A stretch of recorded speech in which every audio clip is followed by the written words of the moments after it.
किस प्रकार से बिहार के लोगों को बेरोजगारी से मुक्ति दिलाए, अपराध से कैसे मुक्ति दिलाए, किस प्रकार से पलायन बिहार में हम लोग कैसे रोकें, हम लोगों का क्या विजन रहेगा।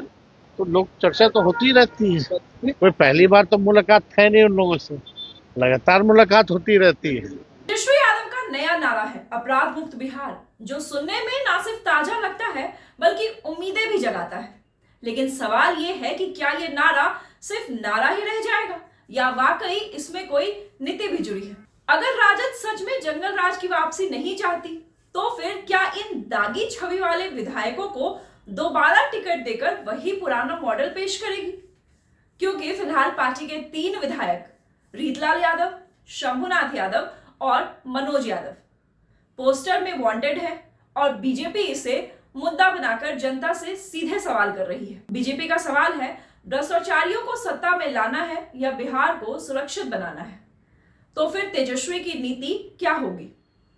क्या नई पीढ़ी और नई सोच का दावा सिर्फ भाषणों तक सीमित रहेगा? और सबसे अहम सवाल, क्या जनता अब सिर्फ नारों से बहल जाएगी या असल में पूछेगी कि दागदार चेहरे कैसे लाएंगे साफ भविष्य? बिहार की राजनीति में एक बार फिर वांटेड पोस्टर की एंट्री हो गई है और इस बार कोई फिल्म नहीं बल्कि चुनावी स्क्रिप्ट है, जिसमें कलाकार हैं आरजेडी के 3 विधायक। बीजेपी ने अपने आधिकारिक सोशल मीडिया प्लेटफॉर्म एक्स पर सीधे सीधे सवाल दागा है, अगर आरजेडी के हाथ में सत्ता आई इस बार तो ना जाने क्या होगा बिहार का हाल। पोस्टर में है दमदार कैप्शन, वांटेड, नीचे 3 विधायकों की तस्वीरें, शंभुनाथ यादव, रीतलाल यादव और मनोज यादव। और फिर वही पुराना सवाल जो हर चुनाव में घूम फिर कर सामने आता है, क्या तेजस्वी यादव सच में जंगल राज की वापसी चाहते हैं? रीतलाल यादव, दानापुर के बाहुबली विधायक पर हाल ही में बिल्डर से रंगदारी मांगने और धमकी देने का आरोप लगा। पुलिस ने छापा मारा, घर खाली मिला और हाथ लगे वॉकी टॉकी, नकदी, इलेक्ट्रॉनिक सामान। रीतलाल बोले, ये सब राजनीतिक साजिश है।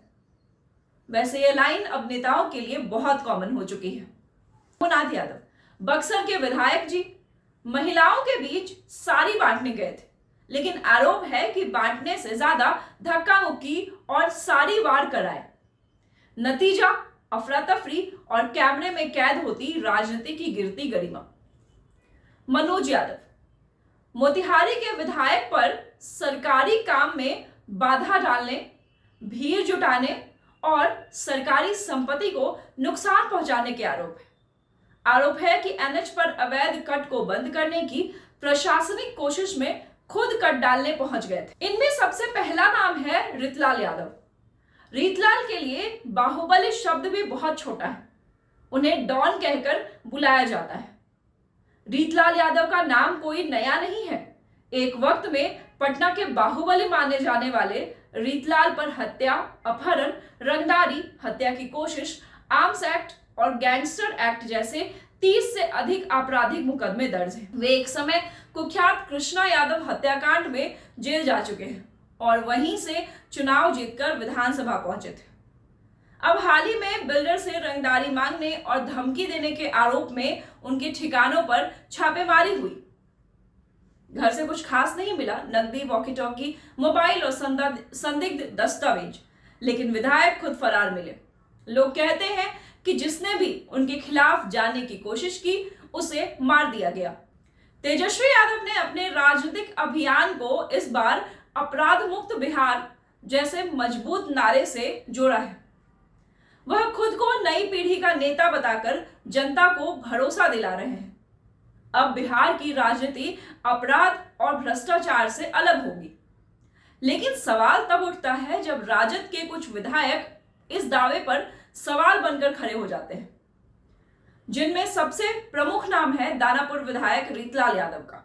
अब सवाल यह है कि अगर तेजस्वी यादव वास्तव में अपराध मुक्त बिहार चाहते हैं तो क्या रीतलाल यादव जैसे नेताओं को दोबारा टिकट देंगे या फिर यह नारा भी सिर्फ राजनीतिक मार्केटिंग का हिस्सा बनकर रह जाएगी? यदि राजद नई सोच, नया बिहार की बात करती है तो उसे सबसे पहले ऐसे चेहरों से खुद को अलग करना होगा, पार्टी की छवि को जो नुकसान पहुंचा रहा है। जनता पूछेगी अगर बदलाव की बात हो रही है या फिर वही जंगल राज नए पैकेजिंग में लौट रहा है। तेजस्वी का वादा तभी भरोसेमंद बनेगा जब कानून की छाया जिन पर है उन्हें टिकट नहीं मिलेगा, वरना अपराध मुक्त बिहार सिर्फ एक पॉलिटिकल स्लोगन बनकर रह जाएगा और विपक्ष इसे जंगल राज रिटर्न्स कहने से नहीं चुकेगा। देखते रहें द मेट्रो 24।